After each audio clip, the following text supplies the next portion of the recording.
Cinema शौकीन सबका स्वागत करता है। आज हम बात करने वाले हैं एलेक्स क्रॉस के बारे में। ये कहानी है एक डिटेक्टिव की जो पीछे लगा हुआ है कातिल के, जो शहर के सबसे बड़े बिजनेसमैन को मार रहा है। कहानी की शुरुआत होती है और हम देखते हैं डिटेक्टिव एलेक्स क्रॉस को। एलेक्स के साथ उसके दो साथी और हैं जिनका नाम है टॉमी और मोनिका। ये तीनों लोग अभी एक क्रिमिनल का पीछा कर रहे हैं जो यहाँ से भागते जा रहा है। वो भागते जाता है और ये लोग उसके पीछे दौड़ते रहते हैं। थोड़े समय के बाद एलेक्स पहुंच जाता है उस आदमी के पास, उसकी धुलाई करता है और अरेस्ट कर लेता है। तब ये तीनों यहाँ से जाने लगते हैं। यहाँ पर हमें कुछ और बातें पता लगती हैं एलेक्स के बारे में। एलेक्स कभी एक साइकेट्रिस्ट हुआ करता था और मेडिसिन फील्ड में भी उसकी बहुत ही ज्यादा रुचि है और यही सारी चीजें मिला करके उसे एक बेहतरीन डिटेक्टिव बनाती हैं। थोड़े समय के बाद एलेक्स जाता है एक जेल के अंदर और वहाँ पर मिलता है कैदी से जिसका नाम है पॉप।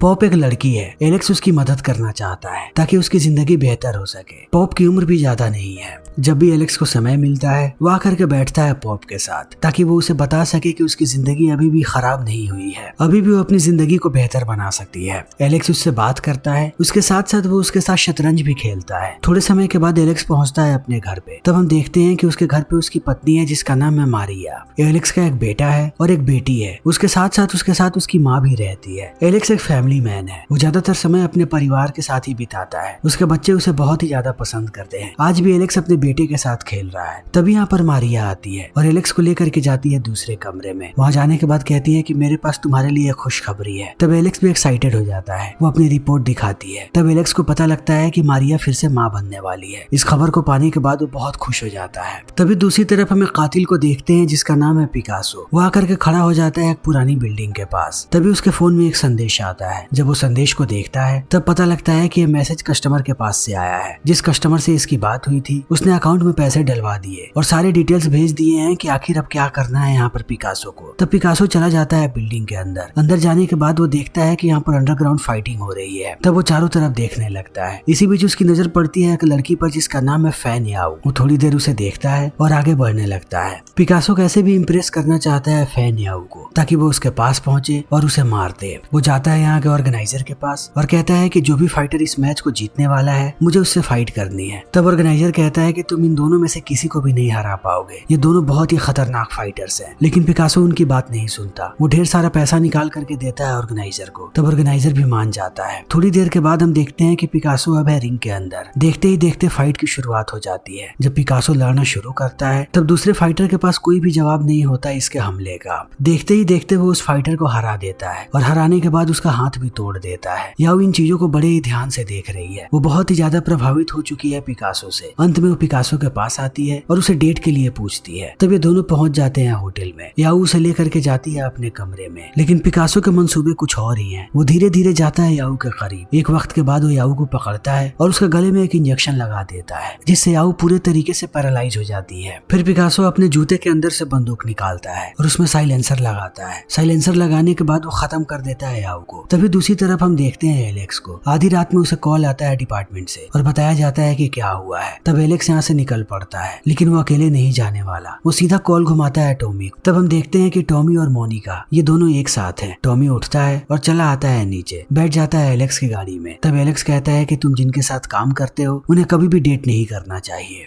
टॉमी समझ जाता है कि एलेक्स को मोनिका के बारे में पता है। तब वो शांत हो जाता है। बिना वक्त गवाए ये लोग पहुंच जाते हैं उस जगह पे जहाँ पर ये सारे मर्डर्स हुए हैं। अंदर जाने के बाद वो लोग देखते हैं कि चारों तरफ सिर्फ और सिर्फ लाशें फैली हुई हैं। याओ को मारने के बाद पिकासो ने बाकी सारे बॉडीगार्ड्स को भी मार दिया। जैसे ही ये लोग बेडरूम के अंदर दाखिल होते हैं एलेक्स देखता है कि कातिल ने याओ को मारने के बाद उसकी उंगलियां काट ली। एलेक्स अब पूरे कमरे में घूमने लगता है। तभी उसे एक स्केच नजर आता है। उस कातिल ने इस स्केच को बनाया है याओ को मारने के बाद। जब एलेक्स ध्यान से स्केच को देखता है वो कहता है कि ये स्केच बिल्कुल ही पिकासो के स्टाइल का है। वो स्केच को लेकर के चला आता है पुलिस स्टेशन और बड़े ही ध्यान से देखने लगता है कि आखिर ये स्केच कहना क्या चाहता है, आखिर इस कातिल की मेंटालिटी क्या है। वो लोग सारी चीजों के बारे में तफ्तीश करने लगते हैं। बहुत समय के बाद उनके हाथ एक सुराग लगता है। उन्हें लगता है कि इस कातिल का अगला टारगेट है एक बिजनेसमैन जिसका नाम है एरिक। तब ये लोग बिना वक्त गवाए पहुंच जाते हैं एरिक के ऑफिस में और बात करने लगते हैं उसके बॉडीगार्ड से। वो कहते हैं कि एरिक यहाँ पर बिल्कुल सेफ है, उसे बिल्कुल भी पुलिस वालों की जरूरत नहीं है। तब एलेक्स उन्हें समझाता है कि तुम लोगों को पता भी नहीं क्या हो सकता है। तब वो सारे लोग कहते हैं कि हम भी कभी पुलिस वाले हुआ करते थे। पुलिस की नौकरी छोड़ने के बाद हम बॉडीगार्ड्स बने हैं, तो आप लोगों को चिंता करने की कोई जरूरत नहीं है। अगर कुछ भी ऐसा होता है तब हम ध्यान रखेंगे। तब एलेक्स भी शांत हो जाता है। इसी बीच ये लोग देखते हैं कि पूरे बिल्डिंग में लीकेजेस हो रहे हैं। इस चीज को देखने के बाद एलेक्स को शक होने लगता है और बाकी बॉडीगार्ड्स को भी। तब वो एलेक्स को उसके पार्टनर्स के साथ ऊपर जाने देते हैं। ये सब लोग अब एरिक से पूछताछ करना चाहते हैं कि आखिर उसे कौन मरवा सकता है। वहीं दूसरी तरफ हम पिकासो को देखते हैं जो पाइप के अंदर से बिल्डिंग के अंदर दाखिल होने की कोशिश कर रहा है। इसी बीच ये लोग पहुंच जाते हैं एरिक के पास। तभी हम पिकासो को देखते हैं जो एक एक करके सारे बॉडीगार्ड्स को मार रहा है। जैसे ही एलेक्स इन आवाजों को सुनता है वो टॉमी को कहता है कि तुम यहीं पर रहो एरिक के पास। हम लोग जाते हैं उस कातिल को देखने के लिए। धीरे धीरे करके एलेक्स आने लगता है दूसरे फ्लोर पे। दूसरी तरफ पिकासो एक एक करके सारे गार्ड्स को मार रहा है। उसके सामने जो भी आता है वो उसे ढेर कर देता है, लेकिन अब वो आगे बढ़ता उससे पहले एलेक्स पहुंच जाता है उसके पास और बंदूक तान देता है पिकासो पे। लेकिन अभी वो पिकासो पर गोली नहीं चलाता। सबसे पहले वो उसे इंस्ट्रक्शन देता है कि वो अपने बंदूकों को नीचे रख दे। तब पिकासो भी ऐसा करता है। धीरे धीरे करके वो बंदूक को नीचे रख देता है, लेकिन पिकासो अपनी अगली चाल चलने के लिए तैयार है। वो तुरंत ग्रेनेड को बाहर निकालता है और फेंक देता है एलेक्स की तरफ। एलेक्स भी ग्रेनेड को देख करके डर जाता है, फिर भी वो गोली चलाता है पिकासो पे, मगर ऐन वक्त पे पिकासो यहाँ से भाग जाता है। जैसे ही ब्लास्ट होता है एलेक्स जाकर के गिरता है थोड़ी दूरी पर, लेकिन टॉमी ने भी गोलियों की आवाज सुन ली है, इसीलिए वो भागते हुए आता है बाहर। इसी बीच उसकी भी नजर पड़ जाती है पिकासो पर। तब वो उस पर गोली चला देता है। एक गोली जाकर के लग जाती है पिकासो को, लेकिन इतनी आसानी से वो नहीं रुकने वाला। वो गटर के अंदर घुस करके यहाँ से दूर भाग जाता है। अब सारे लोग वापस चले आते हैं पुलिस स्टेशन। तब एलेक्स कड़ी से कड़ी जोड़ने लगता है कि आखिर ये कातिल कौन है और क्या चाहता है। इसी बीच वो देखता है कि आखिर याओ और एरिक इन दोनों में क्या समानता है। जब वो उनकी पूरी फाइल्स को देखता है तब उसे पता लगता है कि ये दोनों एक ही कंपनी के लिए काम किया करते थे। तब वो कंपनी के बारे में पता करता है और यहाँ पर उसे पता लगता है कंपनी के मालिक के बारे में, जिसका नाम है गाइल्स मर्सियर। एलेक्स को लगता है कि कातिल का अगला टारगेट मर्सियर हो सकता है। वो बिना वक्त गवाए अपने साथियों को लेकर के पहुंचता है मर्सियर के पास। मर्सियर एक बहुत ही बड़ा आदमी है, इतनी आसानी से उसके पास नहीं जाया जा सकता, मगर ये लोग उसकी सेक्रेटरी को समझाते हैं कि मामला कितना नाजुक है। तब मर्सियर मिलने आता है एलेक्स से। जैसे ही एलेक्स उससे हाथ मिलाता है एलेक्स के हाथों में कोई चीज चुभती है। तब वो ध्यान से देखने लगता है मर्सियर के हाथों को। मर्सियर के हाथ में एक बहुत बड़ी अंगूठी है। तब वो पूछता है कि अंगूठी कैसी है। मर्सियर बताता है कि ये मुझे कंबोडिया के राजा ने दिया था। ये अंगूठी बहुत ही ज्यादा खास है। मर्सियर भी जानता है कि मामला जरूर नाजुक है, तब ये सारे लोग यहाँ पर आए हैं। वो एलेक्स को लेकर के जाता है एक दूसरे कमरे में और पूछता है कि आखिर क्या हो रहा है। तब एलेक्स उसे पूरी बात समझाता है कि इसके 2 एम्प्लॉय को एक कातिल ने मार गिराया है। वो कातिल बहुत ही ज्यादा खतरनाक है, वो इतनी आसानी से नहीं रुकने वाला। एलेक्स को लगता है कि कातिल का अगला टारगेट मर्सियर है, जो जल्दी ही उसे मारने आएगा। फिर वो मर्सियर से पूछता है कि मुझे डिटेल में बताओ कि वो कौन लोग हैं जो तुम्हारे दुश्मन है और तुम्हें मारने की कोशिश कर सकते हैं। तो मर्सियर बड़े ही ध्यान से सोचता है और कहता है कि ऐसा कोई भी नहीं है, मेरी किसी से भी ऐसी दुश्मनी नहीं है। अगर मुझे किसी के बारे में पता लगता है तो मैं तुम्हें जरूर बताऊंगा। बाकी मेरी सिक्योरिटी बहुत ही ज्यादा तगड़ी है, कोई भी इतनी आसानी से मुझ तक नहीं पहुंच पाएगा। और एलेक्स भी इस चीज को जानता है, इसीलिए वो वापस चला आता है। तभी हम मोनिका को देखते हैं जो जाती है अपने अपार्टमेंट में। तभी इसी अपार्टमेंट में हम देखते हैं पिकासो को। वहीं दूसरी तरफ एलेक्स अपनी पत्नी को लेकर के जाता है डिनर पे और वहाँ पर बताता है कि मुझे FBI से ऑफर आया है, लेकिन अगर मैं FBI में भर्ती होता हूँ तो मुझे वॉशिंगटन DC जाना पड़ेगा। मेरी तनख्वाह भी बढ़ने वाली है। इन बातों को सुनने के बाद मारिया बहुत ही ज्यादा खुश हो जाती है। तभी एलेक्स का फोन बजता है। वो देखता है कि मोनिका के नंबर से कॉल आ रहा है। वो जैसे ही कॉल उठाता है उसे पिकासो की आवाज सुनाई पड़ती है। पिकासो एलेक्स को कहता है कि मैंने एक तस्वीर भेजी है। एलेक्स तुरंत उस तस्वीर को देखता है। तस्वीर देखने के बाद उसे पता लगता है कि कातिल ने मोनिका को बहुत ही ज्यादा टॉर्चर किया है और बांध दिया है। पिकासो कहता है कि जल्दी ही मरने वाली है मोनिका, उसकी मौत बहुत ही धीरे धीरे हो रही है। इसी बीच हम कातिल को देखते हैं जो एलेक्स के सामने वाली बिल्डिंग में है। एलेक्स इस चीज को देखने के बाद बहुत ही ज्यादा गुस्सा हो जाता है और कातिल को कहता है कि मुझे पता है कि तुम एक साइकोपैथ हो, तुम्हें दिमागी बीमारी है, लोगों को मारने में तुम्हें मजा आता है। मुझे लगता है कि बचपन से ही तुमने लोगों को मारना शुरू कर दिया, लेकिन तुम्हारी शुरुआत हुई जानवरों को मारने से और तुम भी धीरे धीरे जानवर बन गए। इन सारी बातों को सुनने के बाद पिकासो और भी ज्यादा गुस्सा हो जाता है। वो कहता है कि तुम्हें लगता है कि तुम सारे लोगों को जानते हो, लेकिन तुम्हारे जानने से कोई फर्क नहीं पड़ने वाला। हम देखते हैं कि पिकासो के पास एक स्नाइपर राइफल है। वो एलेक्स पर निशाना लगा रहा है, लेकिन थोड़ी देर के बाद वो गोली चलाता है। तब गोली सीधा जाके लगती है मारिया को। पिकासो मारिया को ही मारना चाहता था। इस चीज को देखने के बाद एलेक्स भागता हुआ जाता है अपनी पत्नी के पास, लेकिन अब मारिया मर चुकी है। इन चीजों को देखने के बाद एलेक्स बुरी तरीके से टूट जाता है। दूसरी तरफ मोनिका की भी मौत हो गई है। एलेक्स आकर के बैठ जाता है एक चर्च में, जहाँ पर उसकी मुलाकात होती है टॉमी से।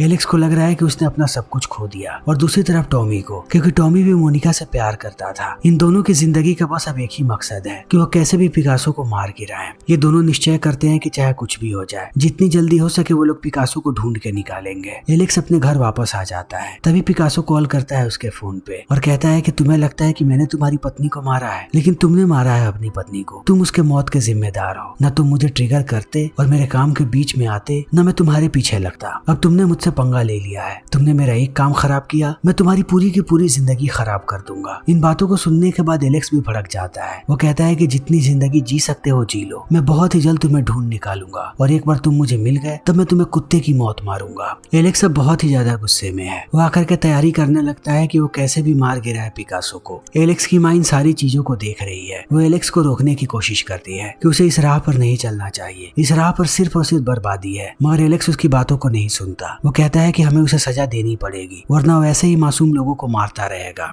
वहाँ से निकलने के बाद एलेक्स आकर के मिलता है टॉमी से। इनके पास अब पर्याप्त हथियार है। ये लोग घुस जाते हैं पुलिस स्टेशन के अंदर और उस बंदूक को चुराते हैं जिस बंदूक से पॉपअप ने एक आदमी को मारा था। उसके खिलाफ बस एक यही सबूत है। ये दोनों उस बंदूक को चुराते हैं और जाकर के मिलते हैं पॉप के पिता से और उसे हथियार दे देते हैं, क्योंकि इस हथियार के बाद अब पॉप रिलीज हो सकती है जेल से। लेकिन बदले में इन्हें जानकारी चाहिए। पिकासो ने जितने भी लोगों को मारा उससे पहले वो इंजेक्शन देता था जिससे उनकी पूरी बॉडी पैरालाइज हो जाती थी। मोनिका को भी मारते समय उसने इंजेक्शन दिया था। ये लोग उसी इंजेक्शन के बारे में पता लगाना चाहते हैं कि शहर में वो कौन लोग हैं जो इस इंजेक्शन की डील्स करते हैं। तब पॉप का पिता इन्हें बता देता है उस आदमी के बारे में। अब बिना वक्त गवाए एलेक्स पहुंचता है उस आदमी के पास और उसे टॉर्चर करना शुरू कर देता है। बहुत देर के बाद वो आदमी कहता है कि मुझे उसके बारे में कुछ भी नहीं पता, वो अपने बारे में कुछ भी नहीं बताता। वो आता है और डिलीवरी लेकर के चला जाता है। तब एलेक्स कहता है कि यहाँ पर चारों तरफ कैमरा लगा है, मुझे वो सारे फुटेजेस देखने हैं। तब ये लोग फुटेजेस को देखना शुरू कर देते हैं। थोड़ी देर के बाद इन्हें पिकासो नजर आ जाता है। पिकासो के पीछे ही उसकी गाड़ी खड़ी है। ये लोग उसके गाड़ी का नंबर नोट कर लेते हैं। अब पूरे शहर में ये लोग उस कार को ढूंढ रहे हैं। कुछ दिनों के बाद इन्हें कार के बारे में पता लगता है। ये दोनों कार का पीछा करना शुरू कर देते हैं। वहीं दूसरी तरफ हम मर्सियर को देखते हैं जो एक मीटिंग के लिए जा रहा है। उसके मीटिंग के लिए पूरे शहर के गाड़ियों को ब्लॉक कर दिया गया है उसकी सुरक्षा के लिए। अब पिकासो की भी गाड़ी फंस जाती है। तब वो अपने बैग्स को बाहर निकालता है और चला आता है एक ट्रेन के भीतर। अंदर आने के बाद वो ट्रेन का कंट्रोल अपने हाथों में ले लेता है। तब तीन लोग इस चीज को देख लेते हैं और डांटने लगते हैं पिकासो कि आखिर वो क्या कर रहा है। तभी वो अपनी बंदूक बाहर निकालता है और दो लोगों को मार गिराता है और तीसरे के पैर में गोली मारता है। तब वो गिर जाता है नीचे जमीन पर। वहीं दूसरी तरफ हम देखते हैं एलेक्स को जो जाकर के बात करता है सारे सिक्योरिटी वालों से। वो कहता है कि मर्सियर और एरिक ये दोनों एक साथ हैं, इन दोनों की जान खतरे में है, इन दोनों को तुम लोगों को अलग करना चाहिए। इसी बीच दूसरी तरफ हम देखते हैं पिकासो को जो अब ट्रेन के भीतर है और उसके हाथ में उसकी बंदूक है। जब तक ये लोग मर्सियर के पास जाते उससे पहले वो आरपीजी छोड़ देता है। तब एक बड़ा सा ब्लास्ट होता है यहाँ पर। तब इस ब्लास्ट के चपेट में एरिक और मर्सियर आ जाते हैं और एक ही झटके में इन दोनों की मौत हो जाती है। जैसे ही पिकासो का काम खत्म होता है वो अपने हथियारों को इकट्ठा करने लगता है और मार गिराता है तीसरे भी आदमी को। फिर ट्रेन से इतनी आसानी से निकलता है कि जैसे कुछ हुआ ही ना हो, किसी की भी नजर उस पर नहीं जाती। वो भाग करके चला आता है बाहर, अपने कार में बैठता है और वापस जाने लगता है। लेकिन वो ज्यादा दूर आ पाता उससे पहले एलेक्स ला करके अपनी गाड़ी को ठोक देता है यहाँ पर पिकासो के कार में। तब टॉमी घायल हो जाता है और पिकासो भी, मगर पिकासो बाहर आता है और भागना शुरू कर देता है पार्किंग लॉट की तरफ। मगर अब एलेक्स भी उसके पीछे पीछे भाग रहा है। पिकासो पहले दाखिल हो जाता है बिल्डिंग के भीतर। तब एलेक्स जाता है और हर तरफ ढूंढने लगता है उसे। एलेक्स के हाथ में उसकी बंदूक है लेकिन पिकासो भी उसका इंतजार कर रहा है। जैसे ही एलेक्स उसके पास पहुंचता है वो उसके हाथ पर हमला करता है। तब एलेक्स की बंदूक नीचे गिर जाती है। इसी बीच ये दोनों लड़ना शुरू कर देते हैं। इन दोनों के बीच घमासान लड़ाई होती है। पिकासो एक बहुत ही बेहतरीन फाइटर है और एलेक्स भी। कभी पिकासो एलेक्स को मारता है तो कभी एलेक्स पिकासो को मारता है। इन दोनों में से कोई किसी से कम नहीं। लेकिन एक वक्त के बाद हम देखते हैं कि पिकासो भारी पड़ रहा है एलेक्स पे। वो उसकी बहुत ही जम के धुलाई करता है। जैसे ही पिकासो को एहसास होता है कि अब एलेक्स की हालत खराब है और वो चल नहीं सकता, तब वो अपने जेब से इंजेक्शन निकालता है जो इंजेक्शन इसे भी पैरालाइज कर देगा। मगर वो इंजेक्शन एलेक्स को लगाता उससे पहले एलेक्स चाकू निकाल करके स्टैब कर देता है पिकासो को। फिर पिकासो भी नीचे गिर जाता है। इन दोनों का वजन बहुत ही ज्यादा है। थोड़ी देर के बाद इनके नीचे की छत टूट जाती है। तब एलेक्स छत को पकड़ करके लटक जाता है और पिकासो ने एलेक्स के पैर को पकड़ करके रखा है। एलेक्स एक दमदार किक मारता है पिकासो को। तब पिकासो नीचे गिरता है कार पे और यहीं पर उसकी मौत हो जाती है। एलेक्स का भी हाथ छूटने वाला है लेकिन वो नीचे गिरता उससे पहले यहाँ पर टॉमी और पुलिस वाले चले आते हैं और वो एलेक्स को ऊपर खींच लेते हैं। सारे लोग बहुत ही ज्यादा खुश हैं कि उस कातिल को मार दिया गया। सबको लगता है कि कहानी खत्म हो चुकी है। सारे लोग वापस चले आते हैं लेकिन एलेक्स अभी भी शांत नहीं बैठने वाला। वो अपने काम पर लगा रहता है। थोड़े समय के बाद हमारे सामने बाली का दृश्य आता है। यहाँ पर हम मर्सियर को देखते हैं। मर्सियर अभी भी जिंदा है। उसे लग रहा है कि किसी को भी नहीं पता कि वो अभी भी जिंदा है। तभी उसका फोन बजता है। मर्सियर जैसे ही फोन उठाता है उसे एलेक्स की आवाज सुनाई पड़ती है। एलेक्स कहता है कि मुझे पहले से पता था कि तुम जिंदा हो। तब मर्सियर चौंक जाता है और कहता है कि तुम्हें कैसे पता लगा। तब एलेक्स पूरी कहानी बताना शुरू करता है कि मैंने एरिक और तुम्हारी लाश देखी थी। जब मैंने तुम्हारे लाश को ध्यान से देखा तब मुझे एहसास हुआ कि तुम्हारे हाथ में वो अंगूठी नहीं है। तब पहली बार मुझे शक हुआ और मैंने सारी चीजों की तहकीकात करनी शुरू की। तब मुझे पता लगा कि तुमने अपने क्लाइंट्स के बहुत सारे पैसे चुराए हैं, इसीलिए तुम मौत का नाटक करना चाहते थे। तुमने ही पैसे दिए थे पिकासो को। इस काम में तुम्हारे साथ याओ और इरिक भी शामिल थे। तुम्हें लगा कि कहीं वो दोनों तुम्हारा भांडा ना फोड़ दे, इसीलिए तुमने पिकासो को पैसे दिए कि वो सबसे पहले उन दोनों को खत्म करे। एक बार वो मारे गए तब तुम्हारा राज कभी भी किसी के सामने नहीं आएगा और तुम अपनी बची हुई जिंदगी बहुत ही अच्छे तरीके से बिताओगे। लेकिन इतनी आसानी से हम तुम्हारा पीछा नहीं छोड़ने वाले। जल्दी ही बाली की पुलिस तुम्हारे पास पहुंचेगी। मैंने तुम्हारे बैग में 2 किलो कोकीन डलवा दिया है। तभी यहाँ पर पुलिस वाले चले आते हैं और वो अरेस्ट कर लेते हैं मर्सियर को। एलेक्स उसे बताता है कि जल्दी ही तुम्हें मार दिया जाएगा और तुम्हारी यही सजा है, क्योंकि तुम्हारी वजह से मेरी पत्नी मारी गई है और मोनिका, तुम भी मौत के ही लायक हो। फिर समय ऐसे ही बीतने लगता है। थोड़े समय के बाद मर्सियर को मार दिया जाता है। एलेक्स ने पोजीशन को एक्सेप्ट कर लिया है। वो जल्दी वॉशिंगटन जाएगा FBI के जॉब के लिए। टॉमी उसके साथ ही है। टॉमी ने भी FBI के लिए अप्लाई किया है। वो चाहता है कि वो भी एलेक्स के साथ ही काम करे। फिर एलेक्स अपने घर वापस आता है सबको लेकर के वॉशिंगटन जाने के लिए। वो अपने परिवार को देख करके भावुक हो जाता है और उसकी माँ उसे देख करके। फिर इसी के साथ ये फिल्म यहीं पर खत्म हो जाती है। तो दोस्तों, हमारी आज की ये वीडियो यहीं पर खत्म होती है। अगर आपको हमारी ये वीडियो पसंद आई हो तो इसे लाइक करें, शेयर करें और चैनल को सब्सक्राइब करें। Thank you.